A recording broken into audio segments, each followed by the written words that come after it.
Oke, baik. Bismillahirrahmanirrahim. Assalamualaikum warahmatullahi wabarakatuh. Anak-anak sekalian, malam ini kita akan membahas ya tentang trik cara ya ataupun tips ya mencari judul skripsi.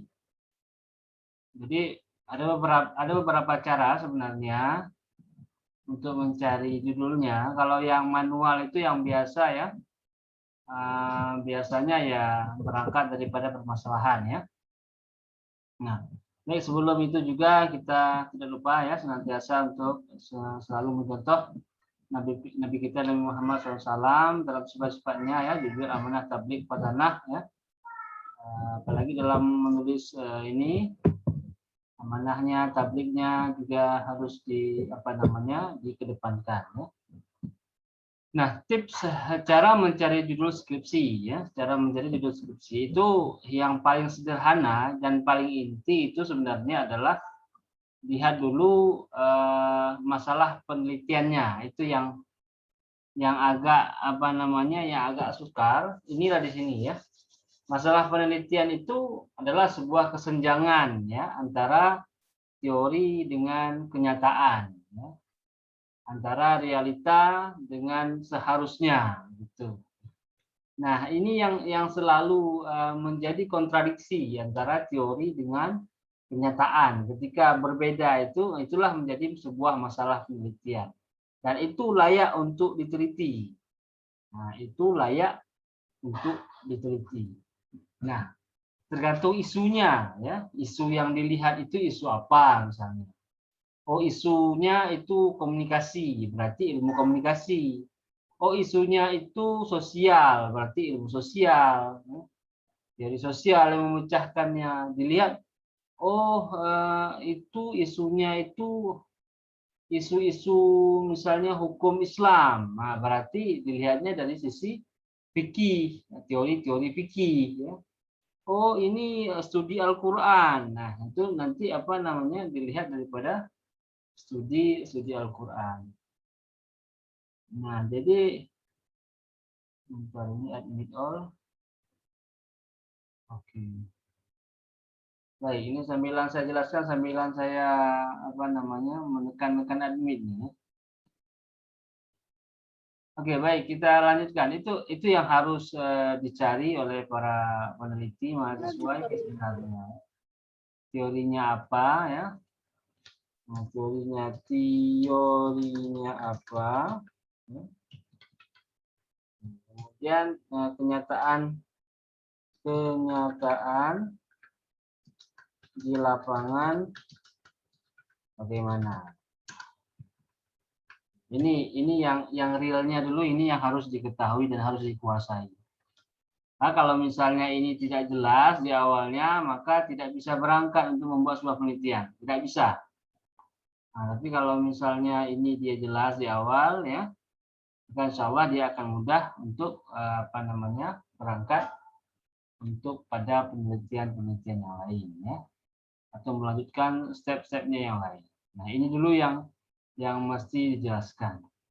Ini harus dicari ini. Kalau jumpa saya nanti ini saya tanya duluan ya. Apa teorinya? Bagaimana kenyataan realitanya di lapangan? Oh, realitanya seperti ini, Pak. Nah, teorinya ini. Teori itu adalah sesuatu yang dipedomani ya. Teori itu tidak semuanya pakem atau selalu ada begitu, tapi dia bisa juga kadang-kadang dia dikalahkan dengan teori yang lain ya. Ayat Al-Quran itu atau hadis itu bukan teori, itu sesuatu yang sudah benar ya. Teori ini ada peluang atau potensi untuk bisa salah juga ya.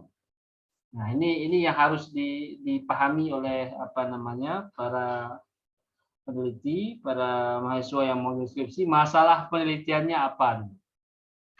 Nah, kemudian di latar belakang masalah itu harus digambarkan dua poin ini ya. Teorinya apa, kenyataan di lapangannya bagaimana, itu dalam latar belakang masalah. Semua kesenjangan tersebut digambarkan di dalam latar belakang masalah. Jadi semua kesenjangan ya antara teori dan kenyataan itu ya itu digambarkan ya dalam latar belakang masalah. Jadi latar belakang masalah itu nggak bicara-bicara hal-hal yang apa namanya suka-suka hati kita, tidak. Itu ada aturannya di situ ya. Kita harus bicara masalah kesenjangan tersebut ya, sejauh mana kesenjangan itu terjadi dan itu yang harus dikuasai ya. Nah, itu dia untuk latar belakang masalah. Ini malam ini saya kasih tahu cara saja ya. Nanti saya mau lihat prakteknya daripada anak-anak kami sekalian. Nah, baik. Ini ya, ini sudah paham kira-kira? Adakah yang mau bertanya silakan atau yang mau bertanya mungkin silakan tulis di layar chatnya ya. Nanti saya baca di akhir nanti kalau ada pertanyaan monggo sambil saya jelaskan. Nanti ditulis saja di layar chatnya, nanti kita akan respon ya kepada pertanyaan yang ditulis di kolom chatnya. Nah, baik, ini cara mencari masalah. Ketika masalah penelitian sudah jelas, sudah ada, nah baru berangkat kepada apa namanya aktivitas penelitian ya. Mulai dengan observasi dulu, mulai survei dulu ya. Oh, Ustaz, ini seperti penelitian lapangan. Kenapa seperti penelitian lapangan? Nah, penelitian pusaka juga seperti itu. Jadi kesenjangan teori dengan teori ya. Jadi kesenjangan teori dengan teori itu pusaka gitu juga dia sama dia. Kenapa teori ini bilang ini, kenapa teori ini bilang begitu? Nah, kesenjangan teori-teori itu bisa menjadi sebuah masalah juga kalau orang yang suka di penelitian kepustakaan. Jadi inti masalah dulu. Jadi hampir rata-rata orang itu kalau menulis apa skripsi dan sebagainya ya, apalagi kalau misalnya pembimbingnya tidak paham sampai ke taraf ini itu akan membuat skripsi itu rasa buku. Skripsi tapi rasanya buku. Nah, skripsi itu rasanya buku. Nah, ini merupakan sebuah bahaya ya karena hasil daripada penelitian itu adalah buku. Ya, hasil penelitian itu buku, artikel, ya, hak cipta itu hasilnya atau luarannya daripada sebuah penelitian yang dibuat. Ya. Baik, ini yang harus clear dulu masalah penelitiannya, ya. Nah, kemudian tips berikutnya adalah, nah ini nanti saya sampaikan, ini penutup ya. Kita coba lihat dulu, ini ruang lingkup tema skripsi ya. Nah, usahakan nanti skripsinya temanya ini aja nih di dalam ruang lingkup ini ya. Bicara masalah ilmu-ilmu Al-Qur'an dan problematikanya ya. Jadi apa-apa kajian ilmu-ilmu Al-Qur'an. Kalau kita lihat dulu sebentar pada pembagian ini ya. Pembagian apa namanya mata kuliah dulu saya akan sampaikan kepada para mahasiswa bagian mata kuliahnya dulu sebentar ya sedang diputar. Jadi tadi di buku pedoman skripsi ya ini saya buka langsung di sini ya kalau terlihat ya. Nah, yang kajian tentang ilmu-ilmu Al-Qur'an dan problematikanya itu temanya itu ilmu-ilmu Al-Qur'an ya ilmu Al-Qur'an. Nah, kemudian ini saya mau jelaskan ini ya ini kita ya mata-mata kuliah kita ya. Ini mata kuliah kompetensi kita nih ya metodologi tafsir, qawaid tafsir usuliyah, qawaid lughawiyah fi tafsir, qawaid balaghiyah fi tafsir ya. Tafsir ayat akidah, tafsir ayat ibadah, tafsir muamalah, Qur'ani worldview, tatbik tafsir tematik, ilmu qiraat, tafsir hadis, akidah akhlak, hadis ibadah muamalah, fikih munakahat ya. Kemudian apa namanya ini qawaid fikih materi usul fikih Islam. Nah, jadi mata kuliah intinya di situ ya. Mata kuliah inti yang mencetak Anda jadi mufassir. Nah, ini dia. Nah, kalau bisa seputaran ini temanya jangan lari kemana-mana ya. Mata kuliah yang telah Anda pelajari. Oh, saya dulu pernah belajar misalnya apa tadi? Nah, ini ya, ini mata kuliah peneliti ini. Nah, ini metode penelitian ya, ini hanya sebagai ini aja, sebagai apa namanya, membuka cakrawala berpikir ya, untuk lebih luas lagi gitu ya. Nah, ini seperti apa namanya, kalau belajar mata kuliah misalnya Al-Quran dan sains modern. Nah, itu yang harus kita serap itu adalah artikel-artikel penelitian orang tentang sains modern yang Al-Quran. Di kombinasi itu, jadi kita bacanya baca artikel aja itu, karena hasil penelitian semua kan. Nah, jadi supaya apa? Supaya jadi tergambar pada kalian bagaimana perkembangan penelitian tersebut ya. Nah, ini gambaran mata kuliahnya gitu ya. Ini ya. Jadi usahakan nanti ya, nanti untuk pada koridor ini aja bermainnya ya. Nah, pengalaman saya dulu S1 kami dulu ada mata kuliah ayat-ayat apa, hadis-hadis tafsir ya. Nah, itu saya buat jadi skripsi saya untuk pada tahun-tahun 2004 begitu ya. Hadis-hadis tafsir menjadi sebuah skripsi yang dipersembahkan untuk kelulusan sarjana saya waktu dulu itu. Nah, karena ada mata kuliah itu, jadi saya langsung ambil mata kuliah itu sebagai. Jadi hadis-hadis tafsir riwayat Siti Aisyah dalam kitab Bukhari Muslim. Nah, begitu yang tapi nah, jadi semua judul itu harus merger kepada mata kuliah apa dia. Jadi itu yang harus dilihat ya, mergernya itu ke mata kuliah apa ya. Ketika sudah tahu mergernya ke mata kuliah apa, merger itu artinya dia integrasinya kepada mata kuliah apa. Dia menganut mata kuliah apa gitu. Ya. Ketika sudah merger, sudah nyatu dia, itu akan jelas nanti teori-teorinya akan muncul. Karena perpaduan antara sebuah masalah skripsi sama dengan mata kuliah, itu mata kuliah itu menjawab untuk teori-teorinya. Ya, teori-teorinya itu akan dijawab oleh mata kuliah yang menyangkut dengan dia. Ya. Nah, itu penting diketahui. Nah, baik, kalau ada pertanyaan silahkan dilayangkan di kolom chatnya ya. Baik, kita kembali lagi kemari. Nah, ini masalah penelitian saya sampaikan. Kemudian cara kalau misalnya yang ini tidak ketemu, ya, cara seperti ini tidak ketemu. Nggak ada Ustaz, nggak ada masalahnya Ustaz. Nah, berarti kan mohon maaf kalau bahasanya berarti otaknya itu nggak encer ya, nggak lancar ya. Nah, itu harus lagi membuka cakrawala berpikir. Anda jangan terperangkap dengan ini. Ya, Anda harus keluar sebentar. Kemana saya keluar Pak Ustaz? Nah, keluarnya yaitu misalnya dengan cara, ini dia, sering-seringlah membaca opini pada koran-koran. Dalam opini-opini koran, nah tahu ya opini-opini koran, itu opini itu sebenarnya gagasan, sebuah ide dia. Opini itu. Waktu kita baca, walaupun tulisannya panjang ya, sampai misalnya kita bilang 900 kata kita bilang. Ya kita baca itu kita apa namanya? Tapi di situ ada ide segar itu. Di opini di koran itu ada ide segar itu, ada ide yang masalah, yang konsep yang dia sampaikan itu. Dan itu bisa jadi ide penelitian itu. Kalau sering kita membaca koran yang bagian kolom opini. Walaupun tulisannya banyak, kita harus rincikan, rumuskan itu apa maksudnya. Itu apa intinya. Nah, itu ide segar. Ya, karena opini itu kan baru. Opini itu kan sebuah gagasan punya si penulis yang disampaikan oleh opini dia. Nah, itu tidak ada referensinya itu opini itu langsung dia buah pikir dari seseorang. Ya. Nah, kemudian yang kedua triknya adalah sering-seringlah melihat call for paper di jurnal. Kalau misalnya ada call for paper di jurnal, nah itu dilihat tema apa gitu ya. Nah, itu menarik itu apa namanya? Ini keluar daripada kotak gitu. Kita ini mau cari apa namanya cara lain. Yang ketiga baca riwayat arsip jurnal. Jadi setiap jurnal itu punya bagiannya arsip ya. Nanti dibaca saja di situ, dilihat tulisan orang lain yang kepingin atau yang mau ingin dituliskan gitu ya.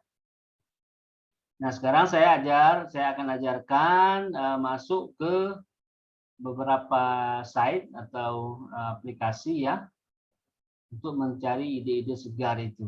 Nah, yang pertama kita masuk ke sini nih, ke nih, nampak ya? Nah, Kita masuk kemari pertama sekali. Apa itu? Nah, ini adalah Google Cendekia ya, atau Google Scholar ya. Nah, ini dia cara yang pertama untuk mencari ide segar itu. Misalnya Anda menulis apa misalnya? Coba satu orang di antara teman-teman ada usul mau tulis apa coba? Coba satu orang yang bicara, ada yang mau tulis tentang apa misalnya? Coba. Ada, enggak ada? Enggak ada yang mau bicara? Oke, baik. Ustadz, Ya, coba diulangi. tentang nikah muda. Wis, nikah muda. Nah, misalnya tadi kan saran saya yang pertama kan itu kan harus cari kesenjangan ya antara teori dengan realita ya. Nah, ini enggak dapat saya tuh Ustaz, buntu saya pikiran itu. Oke, baik. Cara cepatnya yaitu masuk Google Cendekia ini, saya Ustaz mau tulis nikah muda. Nah, tulis nikah muda. Nikah muda. Ya. Search. Nah, keluar dia nikah mudanya. Ya. Jadi daripada tulisan orang ya yang seperti ini, studi konstruksi sosial nikah muda di kalangan para pelaku. Nah, ini komunitas klinik nikah di Malang ya. Pasangan nikah muda di Kota Bandung, studi fenomenologi mengenai pasangan nikah muda. Nah, ini dia pakai pendekatan studi fenomenologi ya. Nah, kemudian ini pola komunikasi. Ini ilmu komunikasi ini.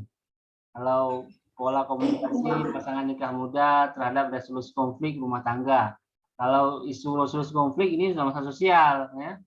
Nah, ini ilmu komunikasi pendekatannya. Membangun komunikasi intim pasangan. Ini komunikasi ya. Komunikasi. Nah, kemudian pandangan generasi milenial terhadap nikah muda. Kalau pandangan persepsi itu masuk kepada bagian kajian psikologi dia. Biasanya begitu ya. Analisis wacana plus minus nikah muda dalam tabloid ibadah.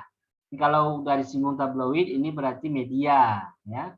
Media itu kajian komunikasi. Komunikasi ada bidang media dia ya, media massa namanya. Kemudian pencegahan tradisi nikah muda sebagai upaya perlindungan anak dan perempuan. Kalau bicara masalah perlindungan anak dan perempuan, ini masuk ke hak asasi manusia di bawah Kemenkumham ya, di bawah hukum ya. Nah, ini kajiannya berarti nanti bisa kembali kepada kajian hukum ya. Hukum perlindungan anak dan perempuan. Kemudian ini pola komunikasi, ini komunikasi. Pola komunikasi ya, ini kebanyakan bicara tentang jadi artinya kenapa pola komunikasi berarti ada masalah komunikasi antara pasangan nikah muda itu ya. Komunikasinya ada bermasalah sehingga ilmu komunikasi itu hadir untuk menyelesaikan itu. Nah, ini banyak kali komunikasi ini. Saya kan bukan orang komunikasi, saya adalah saya orang tafsir kan bukan orang komunikasi saya. Nah, tekan aja berikutnya gitu ya. Nah, ini sudah keluar ini juga. Nah, tekan berikutnya begitu. Ya, tekan berikutnya. Nanti dilihat lagi. Nah, ini cara pintas. Ini cara membaca, melihat ataupun mencari-cari ide ya yang cocok dengan ini. Nah, ini masih umum, masih apa ya? Maksudnya masih ide-ide liar ini. Ini tidak terkurung idenya, masih ide-ide liar. Jadi kita tuh mau pikir seenaknya saja ya. Jadi tidak terikat dengan yang namanya koridor daripada penelitian tafsir itu sendiri. Nah, ini cara cari ide. Kalau mau nulis nanti, saya mau nulis apa di luar tafsir. Nah, sekarang saya akan sampaikan cara mencari yang terkurung ya. Artinya yang terkurung itu yang terformat ya. Nah, caranya begini. Nah, ini kalau ini nanti ini monggo silahkan dibaca, enggak masalah. Ini untuk ini kita ya. Nanti cuman next saja di bawah ini Google ini next kan saja, nanti baca lihat bukunya Ditya nih. Orang-orang tulis tentang apa. Tinggal terus temanya saja di sini. Nah, kemudian yang lebih terkurung ataupun lebih lebih rapi ya. Lebih rapi yaitu dengan cara Anda buka Sinta.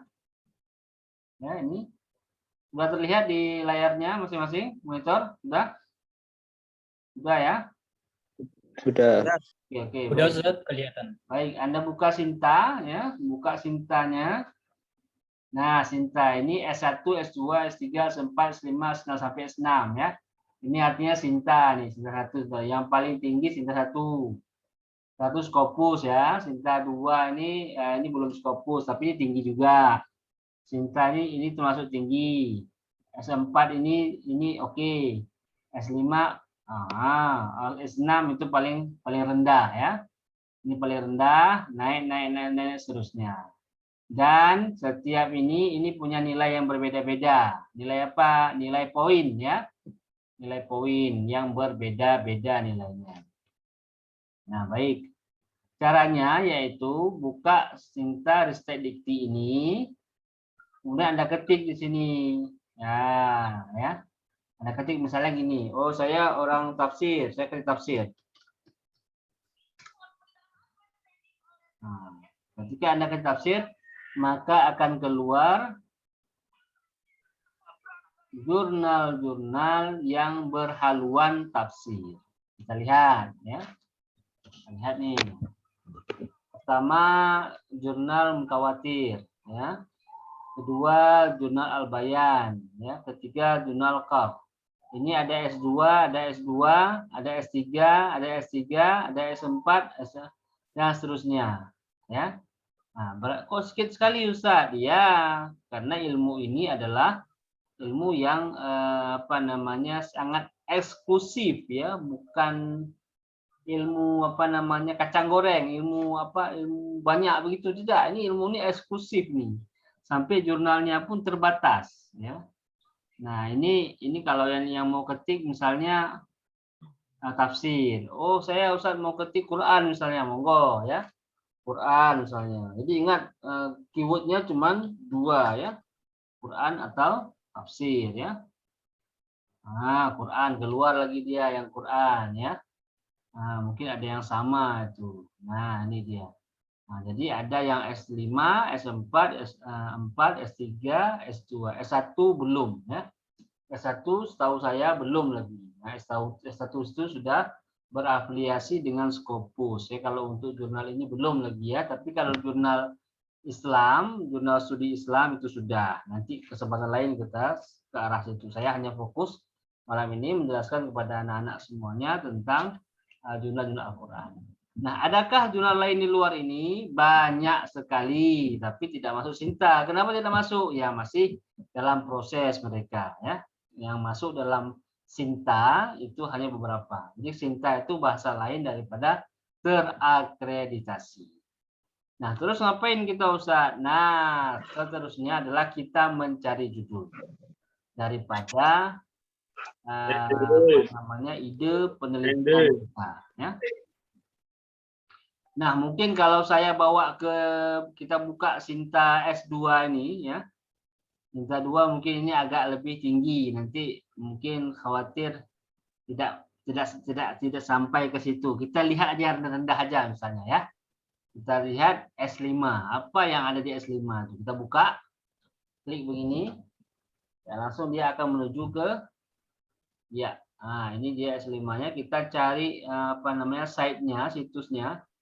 Kita mau masuk ke situsnya langsung ya, sebentar. Mana namanya ini?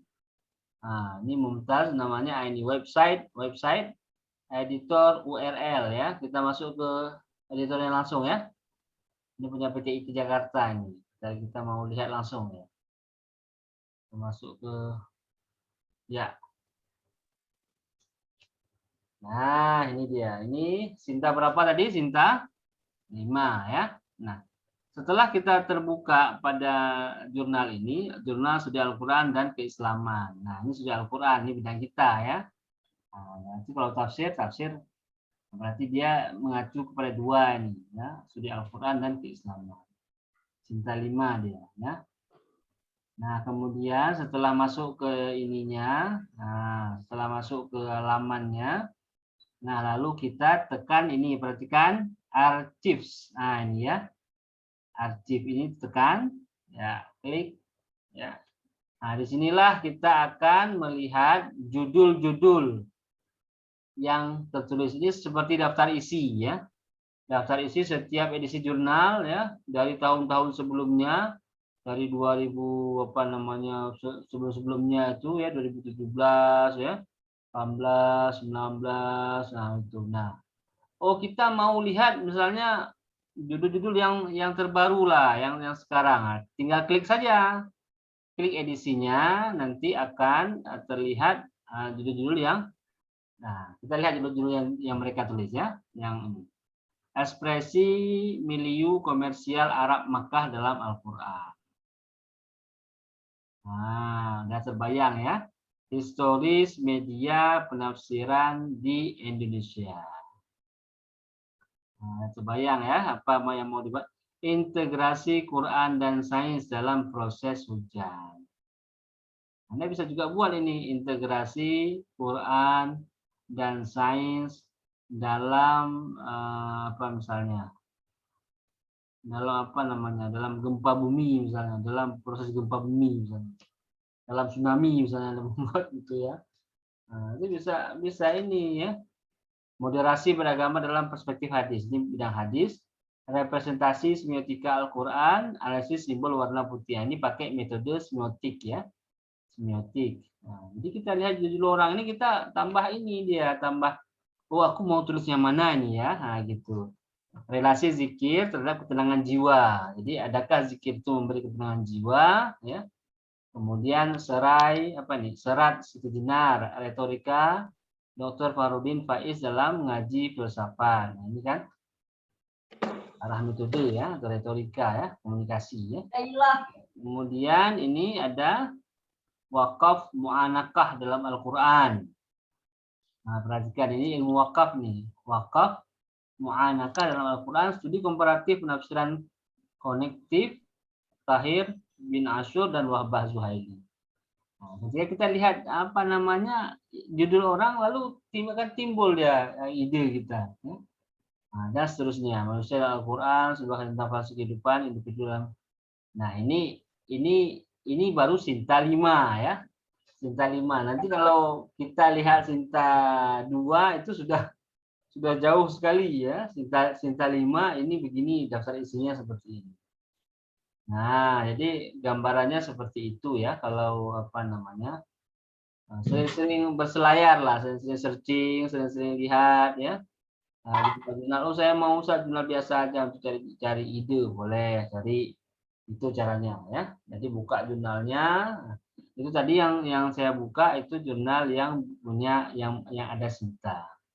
Nah, kenapa malam ini saya sampaikan ini? Karena ke depan luaran penelitian skripsi itu harus dipublikasi ke jurnal.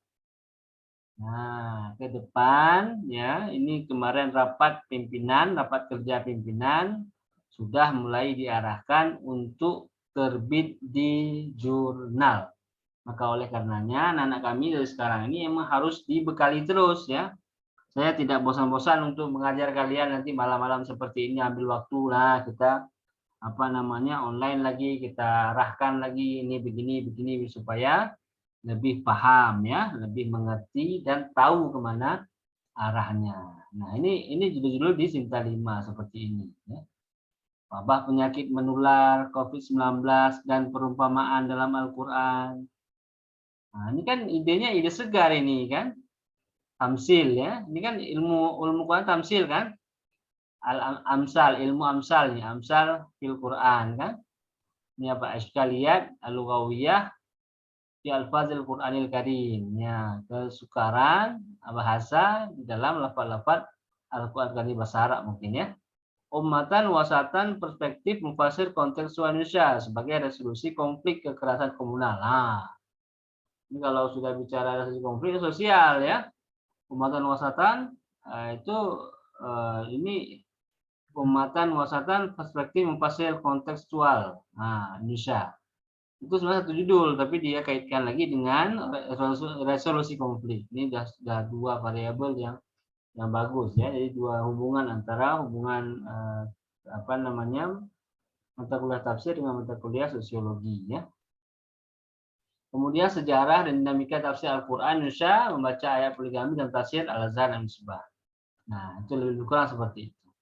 Oh, Ustaz, judulnya biasa-biasa aja nih, nggak ada yang apa namanya, nggak ada yang top gitu, nggak ada yang cas gitu. Oh, boleh, kita lihat yang cas-cas dulu ya, sebagai perbandingan ya. Kita lihat yang cas-cas, yang apa namanya, yang kuat-kuat ya, misalnya ya. Baik, kita undo dulu, kita kembali dulu ke apa namanya, ke Oke Ustadz, kami mau lihat yang keras-keras, yang tinggi-tinggi, boleh. Kita buka yang tinggi. Cinta berapa? Cinta 2 ya. Nah, cinta 2 nih. Nih, kita buka cinta 2. Cinta 2. Nah, sudah. Nah, baik. Kita langsung masuk ke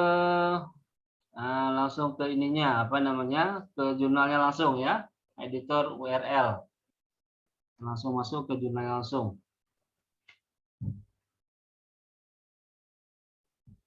Ya, yuk muter lagi muter dia.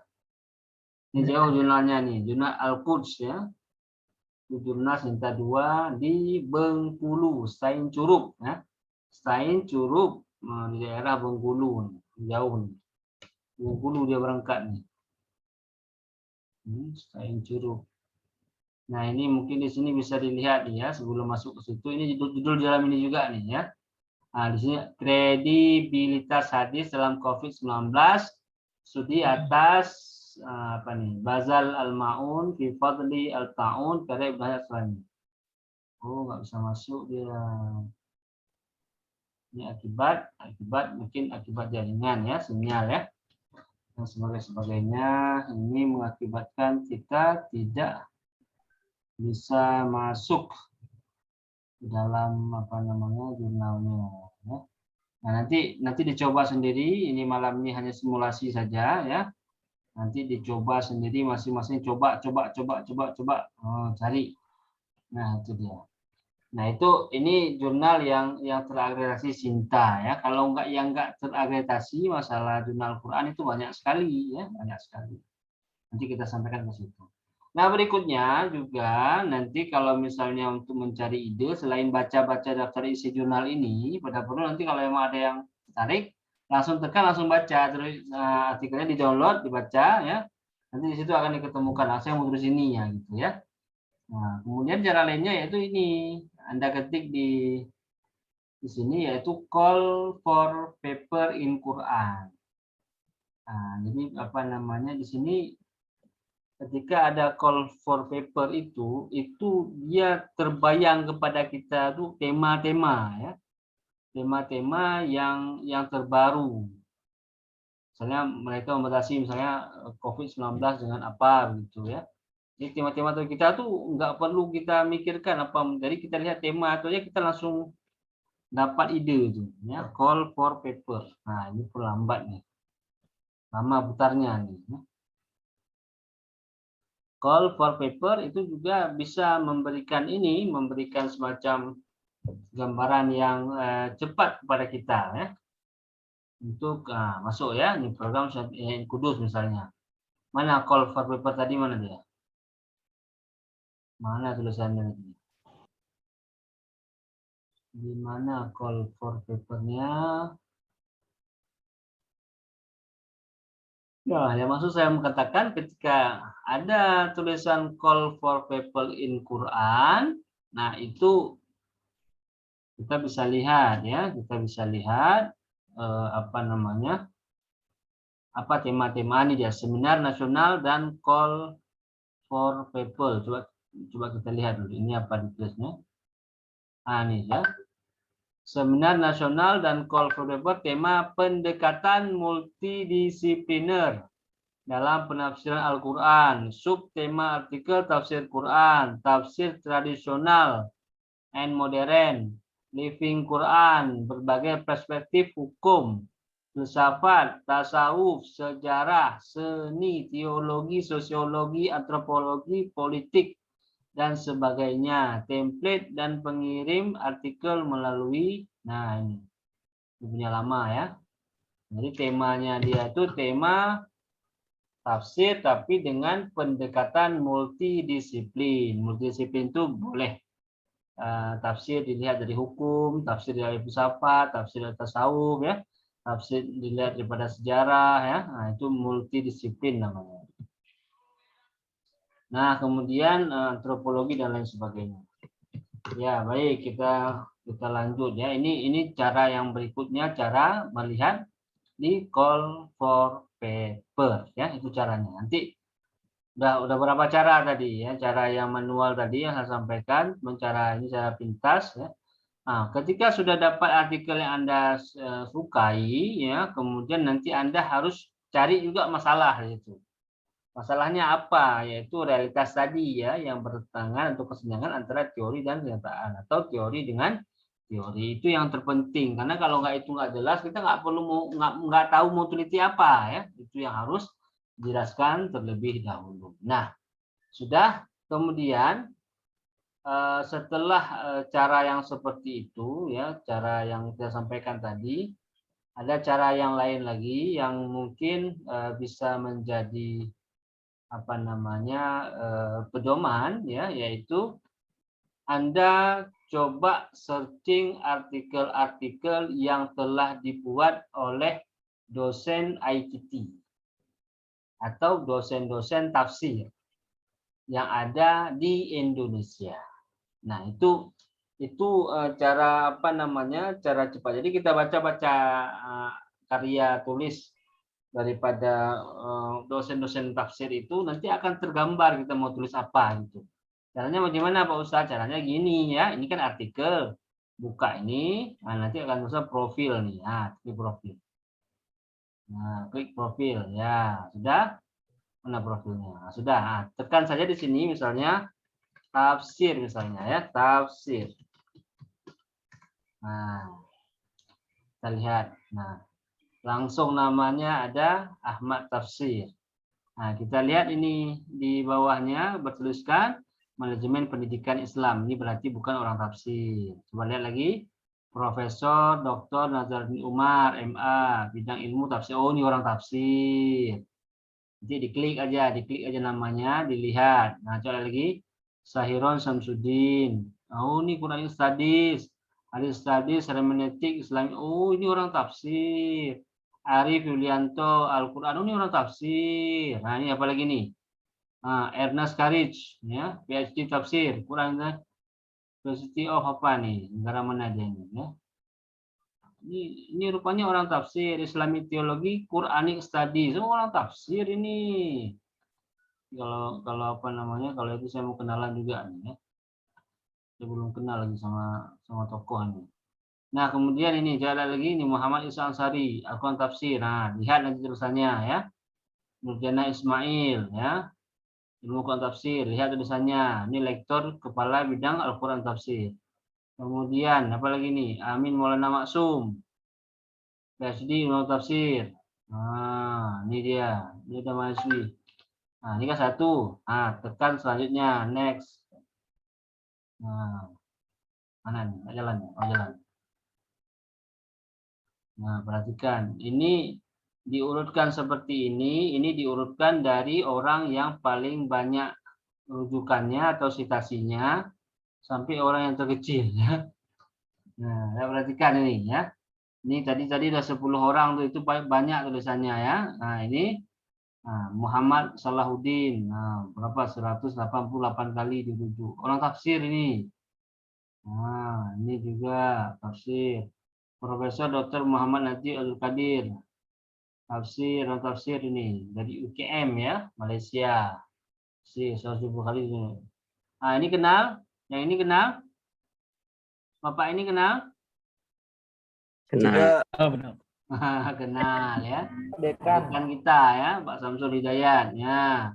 Orang tafsir, mana buktinya? Ini ilmu Al-Quran dan tafsir, hukum ekonomi Islam, Kemuhammadiyahan. Nah, kalau mau lihat tulisan Pak Dekan kita, langsung diklik nama, langsung nanti akan muncul apa namanya karya tulis ya daripada Pak Dekan kita ya. Nah, kemudian Ahmad Abu Bakar, ini tafsir. Nih, ini langsung angkanya langsung kecil-kecil terus nih. Kecil-kecil terus nih. Nah, aku jalan lagi. Kita lihat lagi. Karena ilmunya agak eksklusif ya. Nah, ini tafsir Martin Johansson. Ini orang mana nih? Orang mana? Dari India ya. Internasional lu. Oh, dia bukan orang tafsir, tapi namanya tafsir ya. Nah, Muhammad Anwar Sarifuddin ya. Dosen tafsir UIN Jakarta. Ini orang tafsir 60 rujukannya. Ahmad Dinal Abidin Religion Tafsir Hadinya orang tafsir. Nanti diklik aja nama situ nanti dia akan keluar tulisannya. Ini kenal? Kenal ya? Kenal ya? Kenal. Ya, ini Pak Derajat orang kita ya. Orang tafsir. Nah, jalan lagi. Nah, dosen tafsir YIN Banyuwangi ya. Nah, nanti tinggal klik aja nama ini orang-orang tafsir nih yang ada di Indonesia ya, yang ada di Indonesia ini orang tafsir nih. 18 kali rujukan ya.